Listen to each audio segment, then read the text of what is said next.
Thanks for joining us today. Your hair's getting long back there, man. You have like this little, baseball mullet. Yeah, I'm going for that tiger guy. Inspired by a tiger. Might bleach it next week. Oh, that'll be interesting. That'll be good. That'll be real good. Yeah, it'd be lovely. I'll be living outside. Oh, man. Well, welcome everybody for joining us. Thanks for your patience while we were getting everything ironed out. Not to be too obvious, but for those of you who were joining us expecting Kimmy today, she had something come up that took precedent, and I'm cool with that. So we found our good friend Anthony Edge, and he gladly said he would substitute in on consultations today. So unfortunate for you, you're stuck with us. Fortunate for us, we're stuck with you. So here we go, right? Anthony and I have known each other for 6-7 years at this point. We met some years ago doing education for another company. Anthony is kind of my mentor without knowing that he was my mentor, if that makes any sense. He's married and has a family out in San Diego now and opened an academy. We had him on a few days ago for a haircut. If you haven't checked that out, it's available on YouTube. It was a fun little pixie cut, right? Yeah, that's right. Yes. Yeah. So we're really going to open this up today. It was consultation based. So the thought process for today was for the accompanying co-host or educator, which turns out to be Anthony. We're just going to kind of go through consultations, what we've learned over the years, how to conduct a proper consultation and how to ask the correct questions, things of that nature. So it's really going to be Q&A based. We're going to open it up for questions.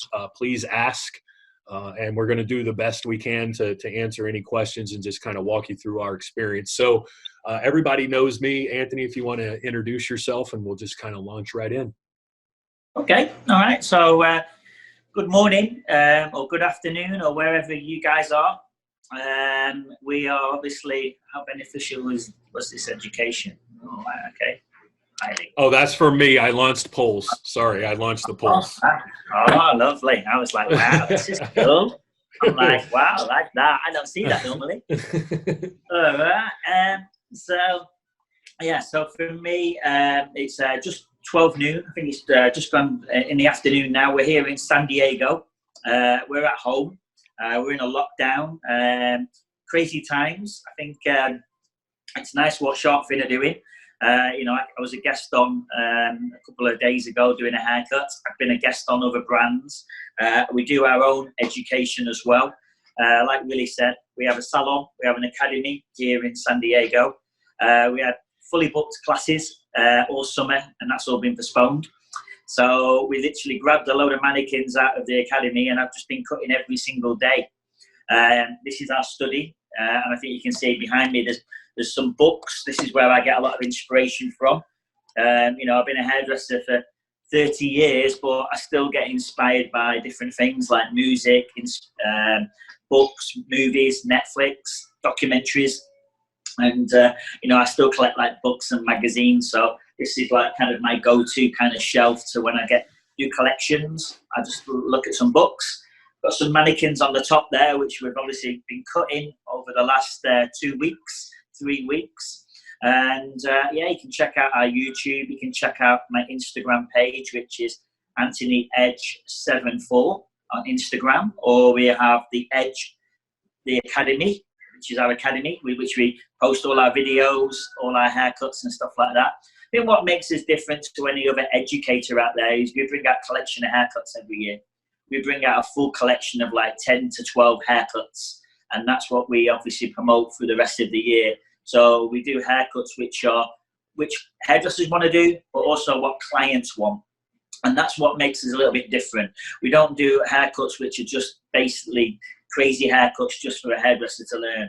We find like most of our clients and consumers love the shapes we do, and they use those imagery, like maybe they're on Pinterest, and then clients come in with our imagery on a consultation and say, hey, I want that haircut. And I think that's how powerful our collection is, really, when it's consumer friendly as well as hairdresser friendly. And that's what we do. So we do 1 day, 2 day, 3 day classes. We take them on the road. We'd love to come out to some of your schools in the future, maybe next year. I feel like my education won't really happen this year. We don't know what's going to happen. We've been told in the California market it's going to be more like June when we're going to be open. People need to get back into the real scenario of working behind a chair again before they start spending money on education. Because for me personally, I feel like education is more of a luxury item. When you've got money, you spend money. And I feel like for some hairdressers, when we're not earning, we need to make sure now that we're saving and we're looking for when we're going to get back into the salon. When people get back into the salon now, they're going to be very busy because there's going to be a lot of clients who are going to have nice roots. They're going to be desperate for hair colours. They're going to be desperate for haircuts. There's going to be a crazy, like, hairdressers will be probably booked up now for like 6 to 8 weeks. Some clients will be unhappy with that because they'll be like, oh, I'm irregular, can't you fit me in? Some hairdressers might do longer hours. What's going to change? We don't know. I think the world is going to change when it all goes back to normal. We don't know. It's a guessing game for every hairdresser. I speak to a lot of top hairdressers over the last 2 weeks, and I'm like, where's it going? Will we all have to wear a mask in the salon in the future? Will we have to wear a visor? Will we have to cut? They do that already. I've never cut hair personally with a pair of gloves on, so I'm going to try it out. All right, but where's it going to go? A lot of people have been saying that a lot of hairdressers won't be able to double book anymore. So what that means is you've got a client who's processing, and then you slip in another haircut in between. That might be too many people in the salon. You know, keeping about that social distancing. So I feel like, you know, how they'll be looking at the square footage of a salon, and then maybe saying, oh, you can only have so many people in there. Waiting area. There's a lot of people want to sit in a reception area when someone coughs on the first week we've been opened. You know, it's going to be a little bit different how the world is happening. Yep. Scary times, but we're all in it together. That's the main thing. We're all in it together. We're all here to help each other. Hence why Willie's done this, these webinars with Sharkfin we're all in it together. You know, will consultations change? Will a new service change? What will happen? We're in it together. All right. Yeah, so cracking on with the consultation. So shall we just crack on with this consultation, Willie? Of like how I just wanted to follow that up by saying, you know, I can appreciate talking with someone about that because you're an educator, you're a hairstylist, you own a salon, and you own an academy. all which are going to be directly affected. So I think that they're all closed. Right. But it's also important for people to know if you find yourself any one of those four or all four of those, there are other people out there who are in the same situation, who are doing the same research, so we can help each other. I think that's great. Yeah. So consultations today. The thought process behind this when Kimmy and I first set it up was we just kind of wanted to walk through our experience with consultations, maybe what they look like in school for me versus what they look like in school for you, what we've learned over the years, different types of guests that we may experience in our chairs. Some people who are like, just do anything and they mean it, and other people who are, you know, picking out hairs individually. So I thought we would just walk through that today and see if it would help, see how we can help or answer any questions. Cool.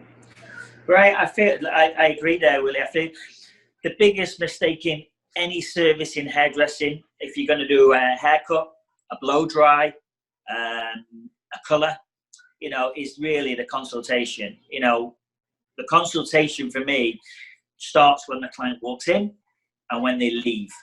A consultation is not 5 minutes. It's not 10 minutes. And a lot of people think it is. They think, okay, I'm going to speak to the client, get all the knowledge, and then get them shampooed or get the colour developed, get the colour mixed up, and then I go through the service. But you don't realise when you're talking through the service or talking through the haircut, things change. So, and you'll start to find out more about that client. And that means the consultation is when they come in till eventually they leave, because you're literally talking about their hair constantly. Yes, you talk about their lifestyle, you talk about family, you talk about different things in a service, but it all relates back to hair. And a good consultation and a good service is a happy client. And a happy client, yeah, will come back frequently. She'll then tell her friends.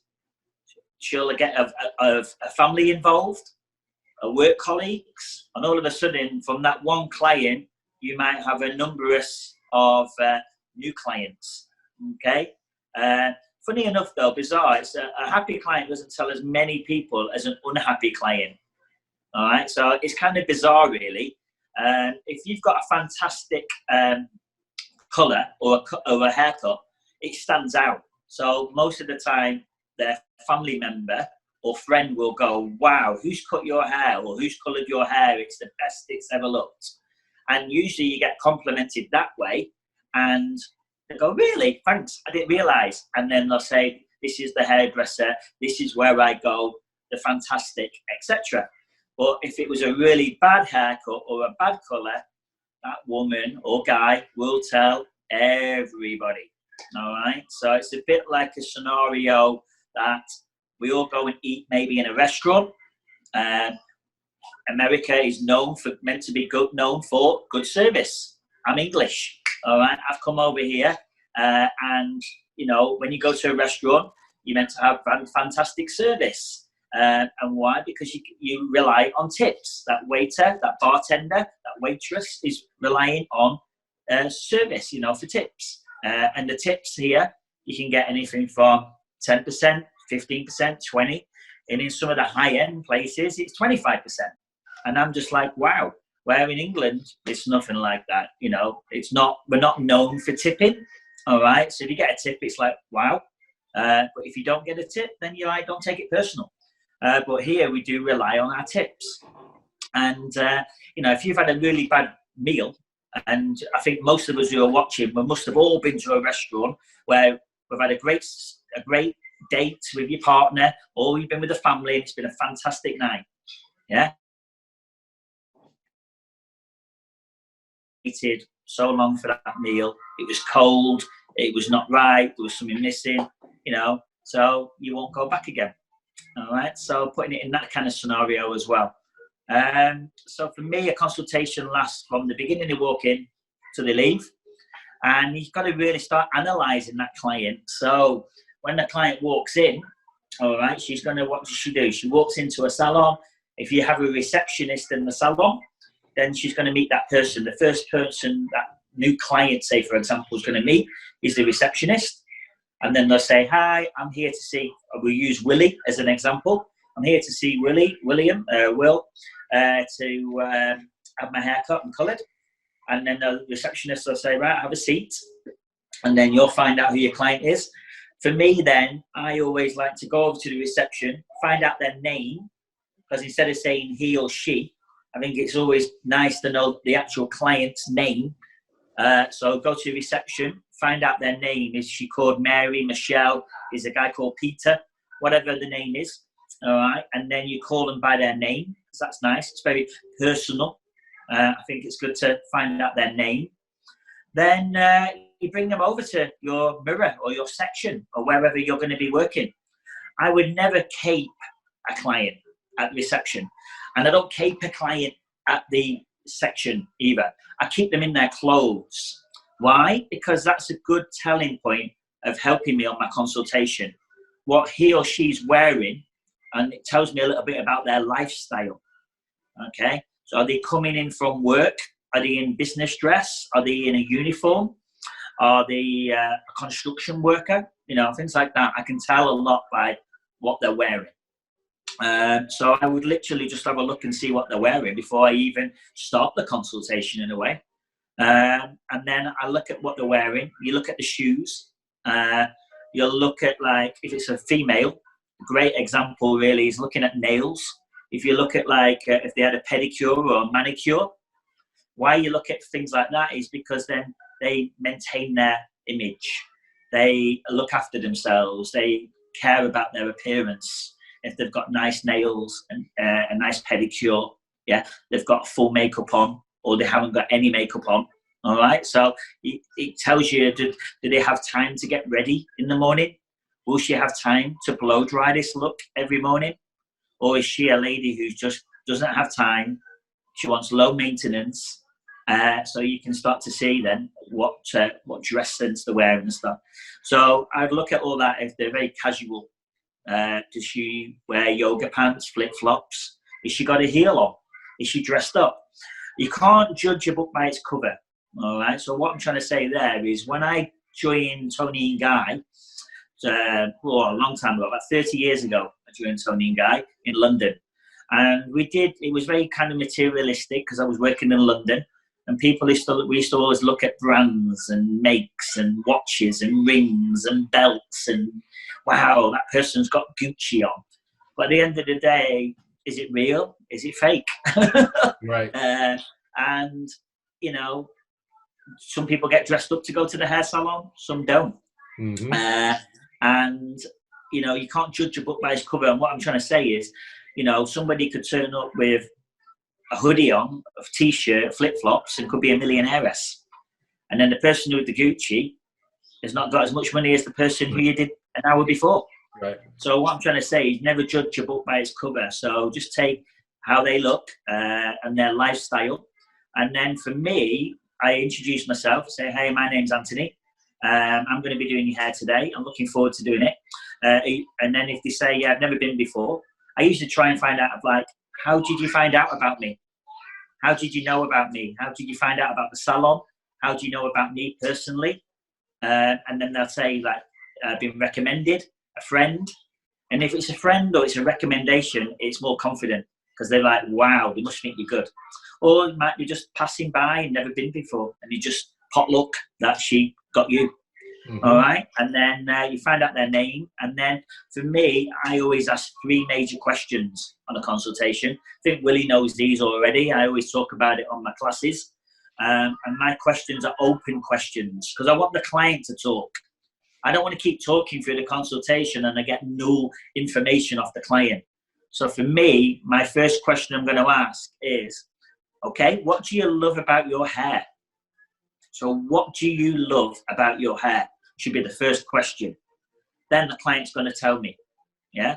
And the second question is, what do you hate about your hair? And if she says, no, nothing, well, why are you here? You know, I've never done your hair before. There must be something that you don't like about it. Okay. And then the third and final question I always ask is, what product are you using at home? What products do you have in your bathroom, in your bedroom? What products are you using on your hair? And it's amazing how many products clients have. You know, think of yourselves who are watching this. If you went to your bathroom cabinet now, or like where you keep all your like products, it's kind of scary how many products you probably have, guys, out there. Do you really use every single one? Yeah. Some of them have probably been past the sell-by date. Right? But, you know, it's amazing how many products people buy. And sometimes they buy it and they don't know how to use it. They don't know how to apply it. They just bought it because the hairdresser said, or the smell or the fragrance, or they go to a supermarket and buy it. And what we're trying to do is in a hair salon is get the client to buy from us. So we show them how to use it. We show them how to apply it. Because when a haircut or a colour looks good, it makes us look good. Because we're only as good as the last service we did. Right. So if I'm only as good as my last haircut. So yeah, I can cut hair amazingly, but if my client don't like it, then it's no good for me. And, yeah, well, I think a fantastic haircut. I think that's a perfect thing, right? Because I always struggle with how to say this. I've done what I felt like have been some of my best haircuts, and I'll ask the guest, what do you think? How do you feel about it? And they're like, eh.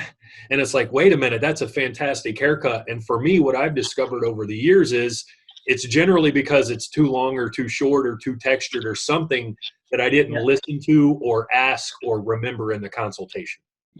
Yeah. Totally agree. And like, you know, some of you don't know my background, but my background is mainly cutting. All right? I'm a specialist in hair cutting. You know, I don't colour. My wife colours our models' hair. When we do our campaign photo shoots and stuff, my wife works behind the chair. She does cut and colour. She does all the colours for me.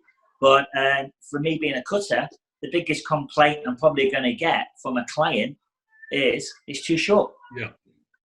They're never going to complain too much if it's too long. Right. If it's too long, they're going to just turn around and say it's too long. Can you cut more off? Yeah. And they're not going to leave till they want more off. Right. But the biggest complaint I'm going to get is, "Whoa, that is too short." Okay, so or like Willie just said before, too texturized. You know, like back in the 90s, in the 2000s, people got a bit crazy with personalizing, customizing, choppy styles. You know, and then, you know, you go to hair shows. We've all been to like the big conferences around America, and you see these artists spinning the scissors and slicing away. And you need to know when to slice and when not to slice. Because, you know, personalizing and customizing is not for everybody. Right. I think that for me, that's like that's huge as well, knowing when to use a certain technique and not. For me personally, I'm intrigued, and I think I know this because we've done enough education together.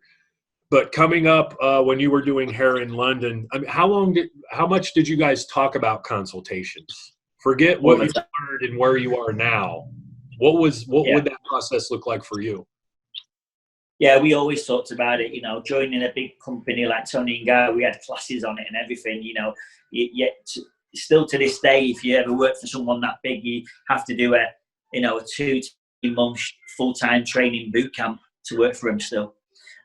So yeah, consultation was driven into us, and obviously product knowledge was driven into us because you know, with that Tony and Guy, they had made their own product line at that time. Right. So you know, to add on onto the service. So how do you get your client to spend more money in a salon? You know, buy product, buy tools, booking for a hair color. Because a haircut looks amazing, but how can I make my haircut even better with colour? All right, so how can I get that lady to spend more money in the salon? And that's what you're looking for. You know, your average bill might be, you know, $100 a haircut, okay? But for example, how do I get more than $100 off her? Or she buys shampoo and a conditioner and a styling product, and then she books in for a colour. Right. All of a sudden, I've just got another $500 out of her. Right. All right. So, you know, it's like that kind of thing. But going back to the consultation, where I would actually break it down now, guys, would be like, you've introduced yourself. Say, for example, I'm the client sat here. I would literally, sometimes I get a stool or a chair and I come down to that eye level. I sometimes try not to lean over them and stuff, or stand over them. I think it's nice sometimes to come on the same level as a person. Try not to use your mirror, to look through the mirror as the third person. I think people do that because you just get so used to looking through your mirror. And sometimes if you're a little bit nervous as a hairdresser, you feel like, oh, if I look through the mirror, I don't get as nervous. Because if I look face to face at the client, I'm a little bit like intimidated at first. So I feel like it's always good, like if this was the chair here and the client sat there, then you could either get a stool or a little chair and you could literally talk to them and have a little consultation at the time. Clients come in with pictures, magazines. They might have some ideas of what they want. I think sometimes that's good. Sometimes it can be a negative, but it's always nice to have some kind of guideline. I think it's nice when the client comes in and she has got some idea. When they have an idea and they have like Pinterest, it's quite a big one where they go on the phone and they've got pictures of what they want to do, and then they might show some pictures. You've introduced yourself, you found out their name, you've looked at their clothes, you put a cape on them, and then you can start doing your consultation of like those 3 questions. So what do you love about your hair? And then say, for example, let's grab a mannequin for now. Right, so here's a long-haired mannequin. It's been cut a few days. Yesterday, I think this was cut. All right, so basically, just give you an example. Long hair, okay? She's a long-hair mannequin. I turn around and say, "Hey, what do you love about your hair?" "I love my length." Okay, so you like your length? Yeah, I love my length. I don't want to cut any. I don't want to cut anything off my length. Okay, that's fine. So a little bit of a trim off the length? Yeah, but I really love my length. I like to tie it up. Okay, you like to tie it up? Yeah. So that makes me also think that this front section's got to be long. Why? Because she wants to be able to put it in a ponytail. So I can't really do phrase framing can't be too short if she turns around and she says, I love to tie it up. Also, the layering pattern can't go too short because she loves to tie it up. All right. So she's told me these kind of key words like keep my length and I love to tie it up. All right. So you want to keep your hair long. Is there anything you hate about your hair? Yes. What is it? Okay. You've got open questions. So what is it? Or it sits really flat on the top. I feel like it's really wide and bushy at the bottom. I feel like I need some more shape at the front. Okay, that sounds good. So we could put some more layers in here to take some weight out, create more volume, give more texture, but also we'll keep the layers long enough that you can put it in a ponytail. Does that sound good? Oh, that sounds nice. Yeah. How do you style your hair at the moment? How have you been styling it? So you say you just washed it at home, right? What would you do now? And then you get the client saying, I'd put some products in, or I don't use product at all. All right, you don't use any product at all? No, but I want it to look amazing. You want it to look amazing, but you don't want any product? No, I don't want to buy any product. I haven't got any money for that. It's just a farce. All right, so, but I want to look amazing. Oh, okay. True. All right. So then all of a sudden, then you start to introduce maybe a product in the service. If she doesn't like a lot of product, then you might use products which are, not too sticky or light, like leave-in conditioners, a detangler, things like that, which is going to introduce to a client, but it's not going to be like a mousse or something really harsh or got some guts to it. All right, so she doesn't really style it that much. She wants to maintain the length. She doesn't mind some shape and some long layers in there. Let's get your hair shampooed and conditioned. So you go over to the back bar, get them shampooed, conditioned, nice little massage, because people love that. If you speak to, market research or speak to anybody who goes to the salon, what's the best part of the haircut or the service is usually the shampoo. No disrespect to us hairdressers who are fantastic at cutting hair or colouring hair, but the best part, what people love the most, is the shampoo. Okay, so why rush it? And this is where, when I worked for Tony and Guy back in the day, and I was running behind, like most hairdressers still do, we might run behind, and you're like, oh, I've got a next client in a few minutes, I need to be quick. And I used to be really cheeky and say, give that lady one shampoo and a quick conditioner. At the end of the day, why should she miss out on that full service because I'm running behind? All right. So then all of a sudden, you lose clients that way. So nice 1 or 2 shampoos and then a lovely scalp massage. People love it. And then if you are running behind or you need to help, a bit of time, leave the conditioner on for a few minutes.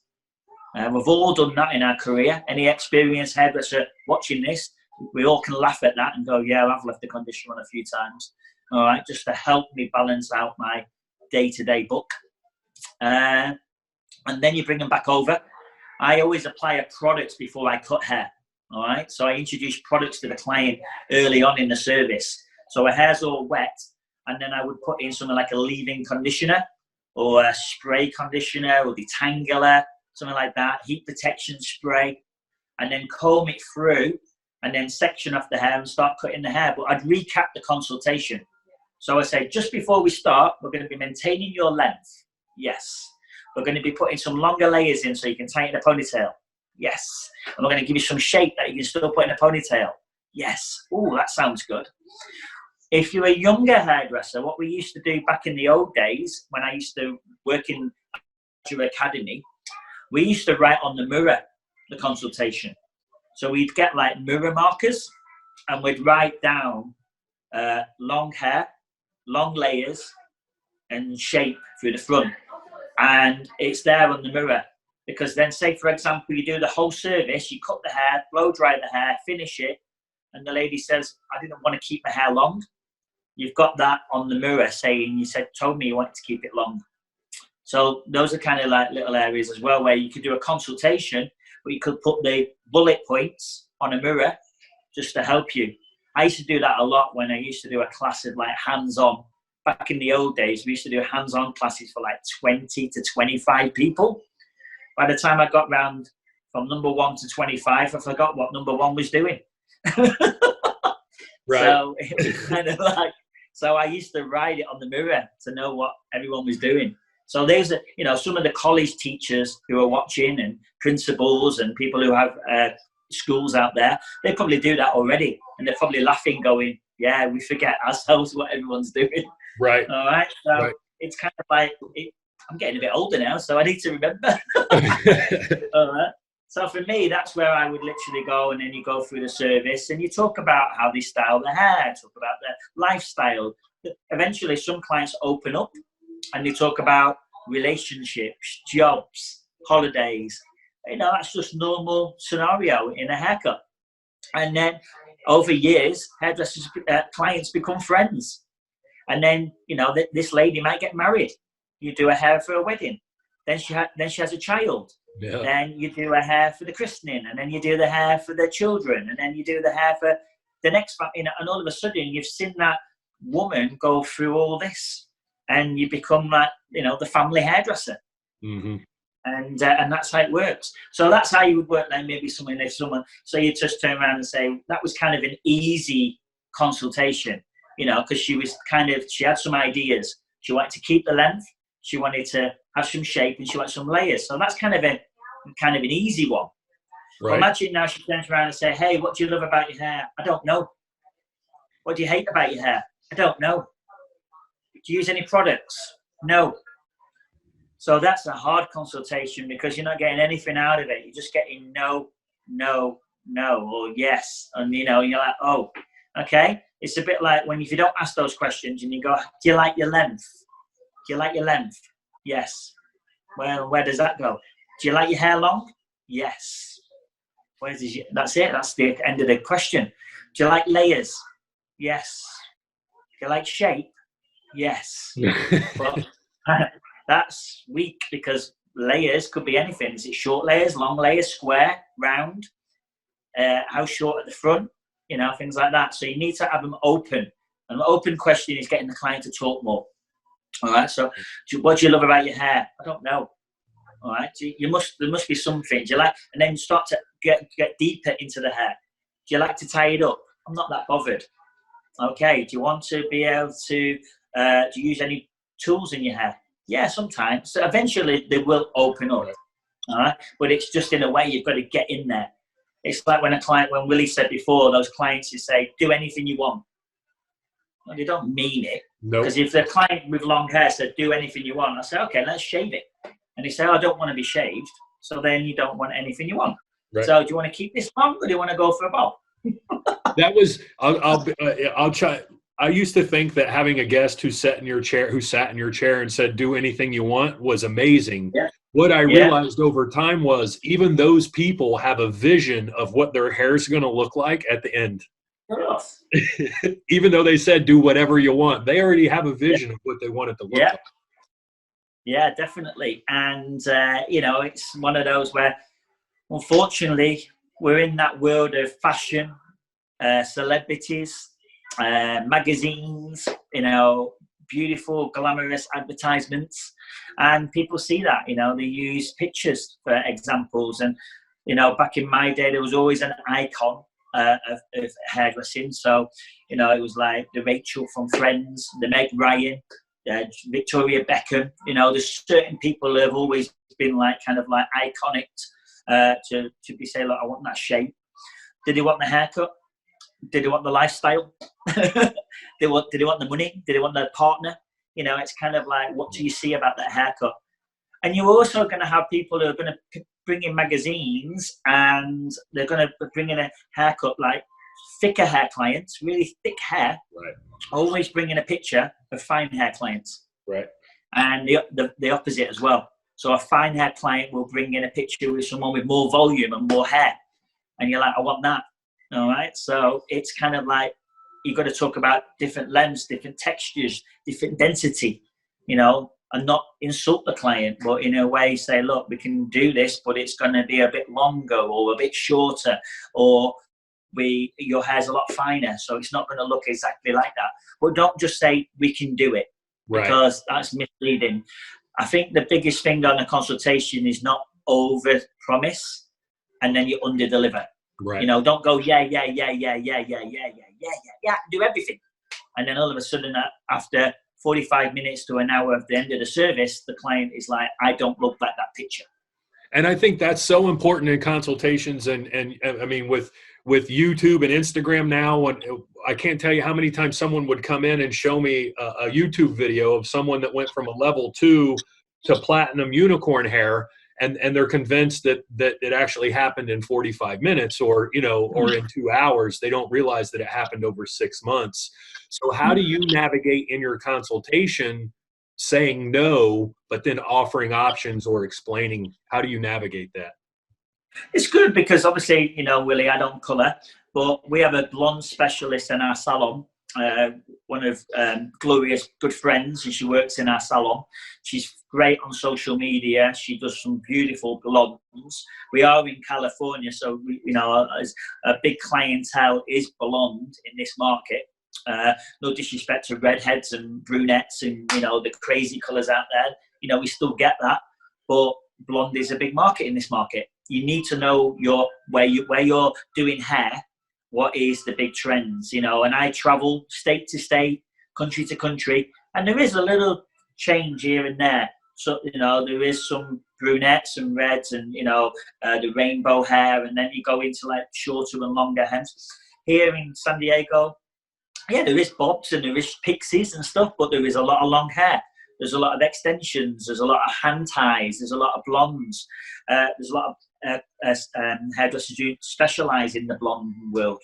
And if you've got a client who comes in with dark hair and says, look, I want to be that level, you say, yes, we can get there, but not today. And just be honest and say it's going to be a journey. You know, like with a haircut, it's different. A haircut, yes, we can just do it there and then, and we can just do it. But with a service of like, you know, if they're picking out somebody like a Kardashian, and unfortunately, if it's a wig and they don't know it's a wig, and they're like, I want that hair colour, then we're like, okay, we can get there, but it's going to take you 3 months to get there. We can do this process, and then we'll get it a bit lighter, and then we'll go a bit more, and a bit more, and a bit more, and eventually we'll get there. And if you're willing to pay and willing to stay with me to get that way, then it's perfect. But, you know, to get from dark to blonde, it's going to cost you money. And it all comes down to that. It's when someone's willing to take time and to pay for it. Yeah, I mean, I like how you said that, because that's one of the, I think for me, that's one of the things that stood out most early in my career, was navigating when someone came in and they had thick, coarse hair and the picture was fine, thin hair, or, you know, someone did a color correction on YouTube or an Instagram, and it was a really short video, and they don't understand that process, or that it's extensions or a wig. So understanding how to navigate that without feeling bad for saying no, or saying no but then giving options on how to achieve what they want, so they're not disappointed when they walk out that day. Yeah, and I think, you know, I think it's fantastic what we have now, technology-wise, for everybody. Like, you know, we're obviously on this webinar now, but Instagram, Facebook, YouTube, there's so much out there. When I was started 30 years ago, we didn't have any of this, so it's amazing. And there's going to be some stuff you like, some things you won't like, some things you'll scroll through, some things you'll follow. You know, everyone follows certain brands, certain artists. You'll love them for different reasons. And, you know, and some stuff is misleading, but that's, you know, you'll find that out eventually. You know, it's like when you go to hair shows, you know, some things are like, wow, and then your taste change over time. What I loved at beauty school, I don't like it anymore. All right, because certain brands and certain artists I loved when I was at beauty school. Oh, I don't know why that is. My taste has changed. I don't cut like I used to do. I don't style like I used to, because you adapt and you go in different ways. Right. So yeah, it's no disrespect to that, but I just, you know, I could take my education and my inspiration in different avenues. Okay, and I don't want to stay still. I don't want to do the same haircut like I did 30 years ago. You I know, think so that, I'm always adapting. I'm always revisiting. and that's huge with the education portion, right? Because I've worked in, you know, a few salons where there've been stylists who've been doing hair like yourself for 30 years, and they're still pulling highlights through a cap, or you Yeah, know, the education didn't progress as their yeah, career progressed. And yeah. for me, regularly as an educator, I get asked, well, what do you like best? And I try to always remember to say, this is what I like best. This is what works Yeah. best for me or my clientele. It doesn't mean that's what's going to work in San Diego or Chicago You know, or Seattle or wherever, right? yeah. But it's also going back to that, like, if that cap highlights work for that lady and she's busy, good for her. Good on her. You know, what's knocking that? You know, at the end of the day, if you're busy and everyone likes you and you're fully booked and you know, you're a specialist in a certain market, because when I first started hairdressing was everything. Yeah, you had to be a fantastic blow dryer, consultation, styling, know about your product, cutting, colouring, perming, yeah, setting. Yeah, no one really does roller sets now. But when I first started it, you know, we had to do roller sets. Yeah, and then the little old ladies are going to the dryer. You know, Marcel waving, finger waving, pink hill sets. You know, we did all that. Nowadays, you can be a hairdresser, yeah, and you get your license, but then you can specialize in a certain field. Like me, now I cut hair. But I cut hair, every hair. I do any texture, any length. So I have a variety of haircutting. But I've got mates of mine who just do graduation and bobs. I've got mates of mine who just specialise in long hair, you know. And then same as like some people just do colour. But then do they colour every colour? Then you've got some people out there who are just, you know, doing the rainbow colours and the really neon colours. And you get some people who just do blondes. Some people just specialise in the perming market. Or, you know, there's brands out there who just curly hair. You know, it's just the curly hair. That's all we do all day is curly hair. So, you know, hairdressing can be, yeah, big, but then you can specialize in a certain field. You know, like 10 years ago, where was all these barbers? I'm not knocking any barber. Right. You know, it's amazing. You know, loads of people want to be a barber now. There's probably barbers watching this. Yeah. And, but where were they? You know, I go down San Diego now and it's bloody barbershop. I'm like, wow, 10 years ago, no one wants to be a barber. But now all of a sudden, it's hip, it's cool. Guys have beards, you have tattoos, and you know, it's like, yeah, you're a barber. And you know, I've got mates who are making a fortune with barbering. And believe it or not, when I started hairdressing, I wanted to be a barber. I really, really wanted to be a barber. I didn't want to do women's hair. But in England, there wasn't a barber class. Most hairdressers 30 years ago, if you didn't really like doing women's hair, you'd get your license or get your apprenticeship, and then you'd go into men afterwards if you wanted to do that. But I ended up like enjoying doing women and men, so I stayed in the hairdressing world. But it's amazing, like, you know, from the barber's point of view, going in a consultation there. Let's do one of those, like a guy. We haven't done that. What have we got? I've got a nice short little one here. Got a short one here. We did this a while ago. Kind of tricky to do short hair on mannequins. I'm always like, oh, I hope it turns out all right. I know, right? It turned out all right. They're not no patches and no lines. But say, for example, male or female, because I'm all about this non-binary and gender neutral, because, you know, the price structures in California are really starting to change now. So instead of turning around and saying men's haircut and women's haircut, it's usually short haircut or a long haircut. You charge more for a long haircut because you're paying for the blow dry and it's taking more time. Short haircuts are a little bit cheaper, but there's women who have short haircuts. So a lot of ladies who have fades. There's a lot of ladies who have like little tricky undercuts. So we're starting to see in the California market that a lot of salons are charging price on length. So you've got short hair, this is how much you pay. If you've got long hair, this is how much you pay. You don't pay for the male or female anymore. All right, so that might be new for some of you out there. But say this is male or female, short hair. Like, hey, what do you love about your hair at the moment? It's getting a bit too long. Where? Because for me, it's pretty short already. All right, but they're like, oh, it's really long for me. Oh, it's really long? Whereabouts? Yeah, on the sides. I want to take it really tight. Okay, how tight do you want to take it? Oh, I like to see my skin. All right, so that means I'm going to be using clippers on your hair. All right, so you like a fade. So you like to, like, you know, really tight, shorter than the number one? And they're like, yeah, really tight. I'm like, okay, cool. What about this top then? You like it? I like it nice and choppy. I like to put wax or gel in it, but I like it really choppy. I like to spike it up a little bit as well. Okay, cool. So obviously I found out what the likes are. Is there any dislikes? It's just too long and too heavy. It's been about 4 weeks since I had it cut. Okay. What products do you use on your hair? Wax. I love wax. Okay, cool. Shampoo, condition. Let's go for it.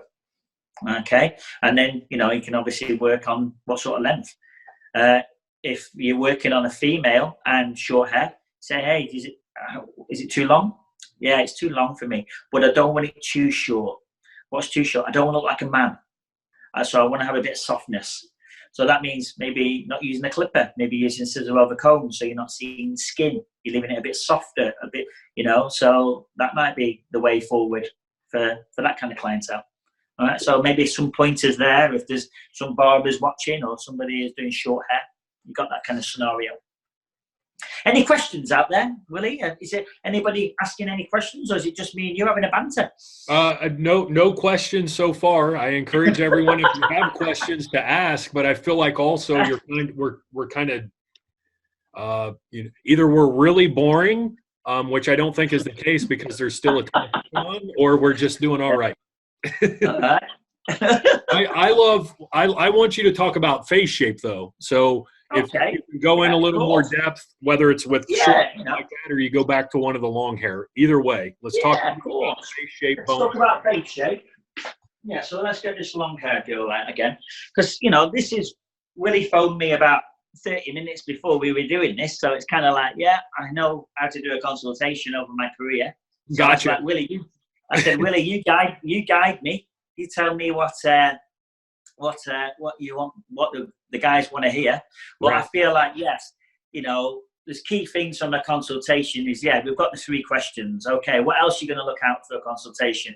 Density of the hair. All right, what density of the hair means is how thick and how fine. Okay, because are they looking to take out weight? If they've got really, really fine hair, and you take out too much weight, it's going to look like they've got no hair. So, you know, we all know how to put shape and weight in the hair is graduation. So graduation builds up weight and gives a nice structure and nice shape.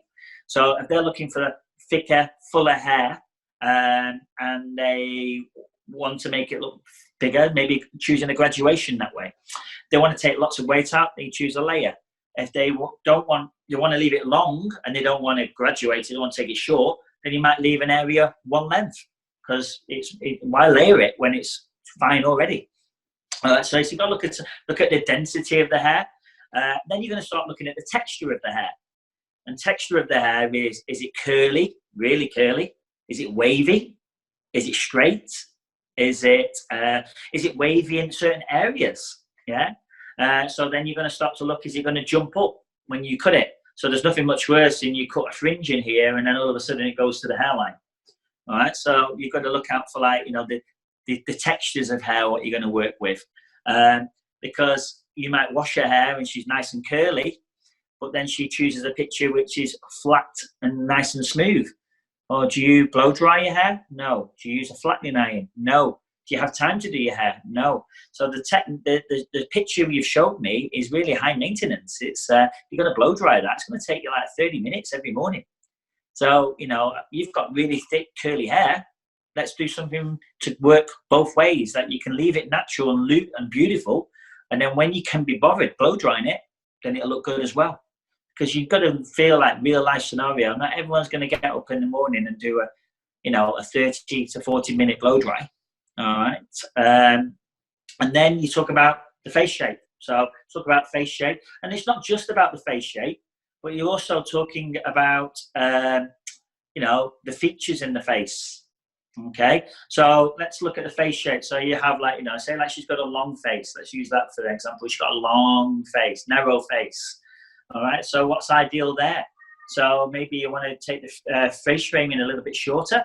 Yeah, we want to have maybe a long fringe to complement it, because we all know that the perfect face shape is oval. So you're trying to make someone's face shape oval, okay? So maybe like a longer fringe on a long face, some face framing. And then, you know, you could bring up the length a little bit if you wanted to. If you wanted to maintain it, then you go in with the layers. And then you want to maybe create more width to the shape, because if she's got narrow features, yeah, we might want to create a layer that falls around about the middle of the head and it gives more width to this shape. Okay, that would be nice. And then if you've got someone with a round face, that's always awkward, because you've got to be so careful as a hairdresser. You can't turn around and say, "Oh, you've got a round face," to a client. And you can't turn around and say, the wrong words. All right, you know. So if someone's got a rounder face, then you're going to leave it a little bit longer and leave it a little bit softer. Sometimes those clients say, "Look, I want to go really, really short," and they've got a round face. So how do you get away with suitability? Maybe a longer fringe. You can have it really short and a little pixie, but then all of a sudden you can have like a longer fringe. That would be kind of nice. So it just complements it. It's not all short all the way off. So a round face is leaving some element of length in there. Okay. I'm a big believer of, like, not just the face shape, but also, the features. Thank you. If someone's got cheekbones, nose. So look what the client looks like on a profile. Because it's okay turning around doing a pixie or a little short crop, but then if this client's got a heavy set nose and she likes it off her face, then it's going to really bring out that nose, or it's going to bring out that chin.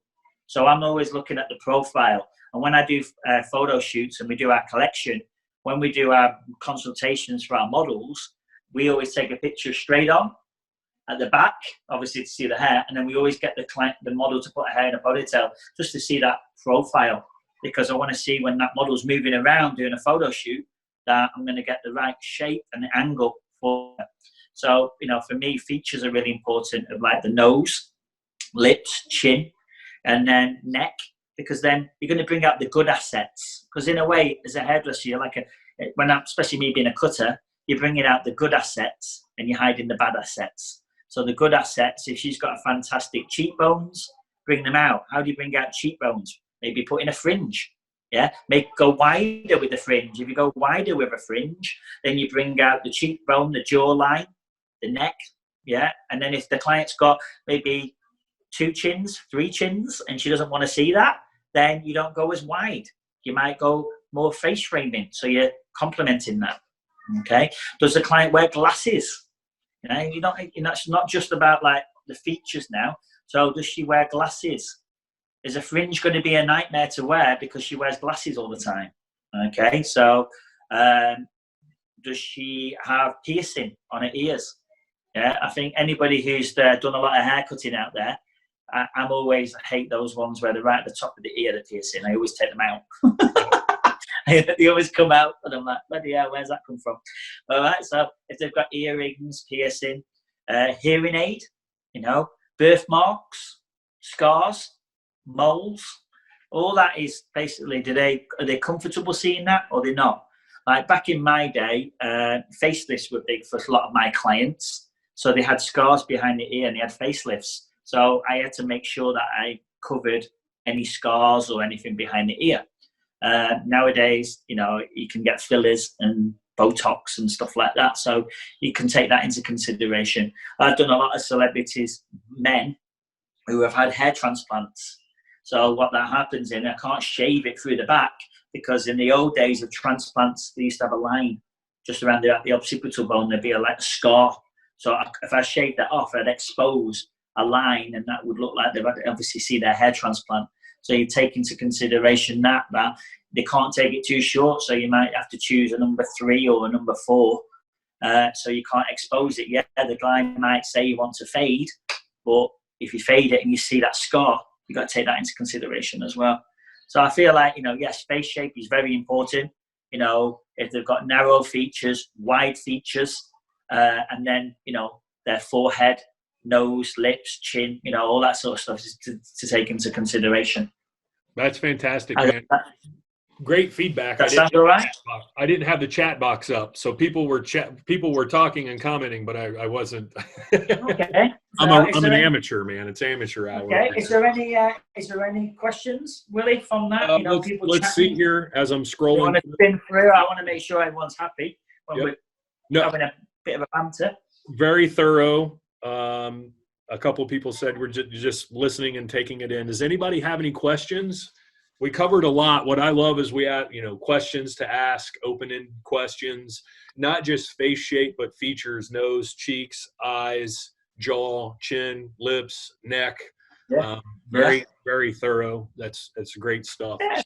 So. And then, we didn't even mention, but like even the hairline, some Right. people come in and they've got a broken off hairline. They've got a really strong recession area. They've got a widow's peak, Right. a whirl, a Yeah. cowlick. These are bloody, believe it or not, I had a lady once back in the old days. She came in and she shaved the front hairline off. And I said, what have you done? She went, oh, this drives me mad. So I thought it'd grow back differently. And I went, it's going to grow back exactly the same, love. So it's kind of bizarre how even clients think.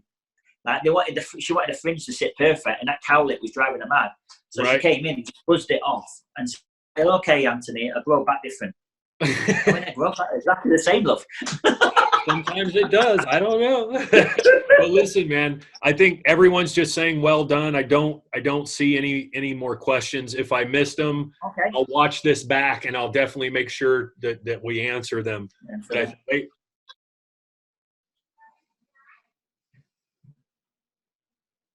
Anything there? This is, some specialists are saying that when we go back to work, we might suggest not having a blowout after color. Do you? Oh, really? Yeah, Carla. I mean, you and I both know Carla. Carla, I'm not sure. I haven't heard or read or seen anything about that. To save time for other clients, which makes sense because we are going to be. But I don't think people are going to walk out with a especially after a color. People want to see their color blow dry because they want to see the tone. If it's not sitting right, I'd be very shocked if a client had a color and she walked out with damp hair or even just slightly dry. I feel like where it's going, and this is all hearsay, I spoke to some like big manufacturers. It's not like, oh, Anthony said it and it's going to happen. I'm just like, in a way, we're getting ideas mainly for ourselves as well. We're going to, one day the salon's going to be open. The academy will be open. What do? We've got to protect our own stylists and our staff. And also we've got to protect our clients. So it's a win. It's both. So, one salon turned around and they've got one of those thermometers, and we have a little girl. We have a 3-year-old girl. We have, she put it on her forehead. You move it along, and it tells you your temperature. All right. So people are saying get those temperature gauges for the salon. So the client comes, and before she comes into the salon, you go, and if she's on a high temperature, then sorry, you got to rebook. Right. I thought, what a great idea. I personally thought, what a great idea that would be, because someone might not be showing symptoms, but you're there protecting your staff. And if you can put, I think, a little picture frame or something of like what you're trying to do in your own salon. So you're in a way, you're creating your own culture, your own salon culture, your own, like some schools out there, the rules won't change straight away for schools. But it will eventually, there will be new guidelines coming through. But if you have your own kind of guidelines at the beginning, it just becomes like your own kind of story where you turn around and say, we are checking temperatures for every client. So it's a peace of mind for the next clients who come. So every client's getting a temperature made. People wear a mask. That might be a thing. A hairdresser might wear a mask or a visor at the time. We don't double book. I feel like that's going to happen. There's going to be too many. So answering that question, I feel like client comes in for a colour. There's no one else in the salon. She's basically going to get her hair coloured. Be developed. You'll be hanging around. Unfortunately, you can't squeeze in another client. Depending on the size of your salon. Right. Otherwise, it's all about social distancing. Salons are pretty big in America. They're a lot bigger. They are they're a lot smaller in Europe. So I'm sat here now.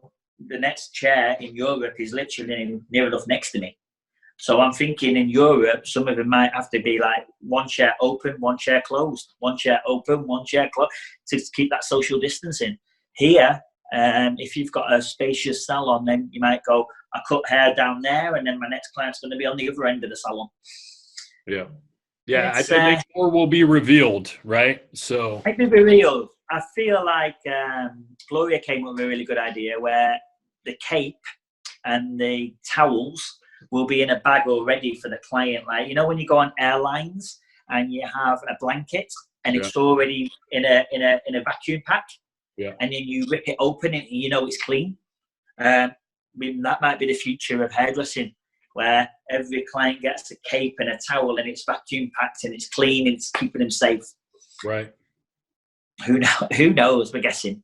What I find about this, and we could sit here and speculate all day, and it's like, Yeah. who knows? You know what I mean? And I think what's important is that whenever we do go back, and you've nailed it, everything is about our safety, the safety of our client, our guest, the safety of our coworkers, etc.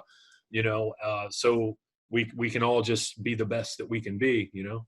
Yeah, I don't feel I'm going to hug all our clients anymore. I think that's going to be a little bit like hairdressers were so personal. We're so like hug, shake hands, right. True. give a little fist pump, you know, right. whatever. We're so personal, and I feel like that's going to be hard for a lot of us because we're so close to it. I'm like, hey, and you can't do that. We're like, hello, right. So I think that's going to be a little bit tricky. Yeah. But we'll see where it takes us. You know, stay positive. Definitely. Stay at home. Stay with some loved ones. You know, you know. This is where I feel like, in a way, it's bringing people closer together. You know, you're speaking to friends, you're speaking to family, you're staying at home, you're having plenty of time with your loved ones, and then, you know, in stay creative. Like, watch things like this. You know, I never get a chance to watch hair videos, and, you know, I'm doing stuff too much. But, you know, I've watched more hair videos in the last 2 weeks, and inspiration. It's been fantastic. There's loads of brands out there doing stuff, and it's great. Yeah, what I hope is that you know, I don't enjoy having time off. I've had to rediscover a routine, and I'm furloughed essentially from work, so I'm doing this an hour out of the day. I'm an at-home father now with my 3-year-old because my wife is working. Point being is, I hope everyone has time or takes the time to do some of this education, because it's all free right now for the most part. Yeah. And there's some phenomenal stuff out there to recharge, because when we do go back and you're behind the chair full time, it's going to be insane. Yeah. So I appreciate you joining us today on short notice. No, pleasure. It's always nice. Thank you so much, Willie and Shark Fin, for having me again. Hope we did cover some points there on consultation. Hopefully a lot of you have wrote some good notes down of like how to get straight to the point, and then move on.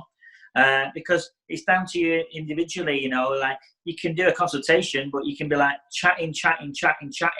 And if you're going like chatting to a client for 20 minutes before you've even shampooed, before you know it, you've got like 20 minutes to a haircut. Yeah. So you've got to be straight to the point. How do you get faster?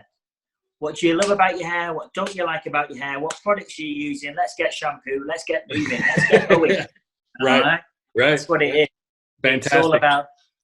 All right. So enjoy. Stay safe. Stay positive. Yes, you too. If you want to check us out, if you want to check anything out of Edge, we have our Instagram, Edge the Academy, Anthony Edge 74, or you can go on our YouTube, which is Edge Academy.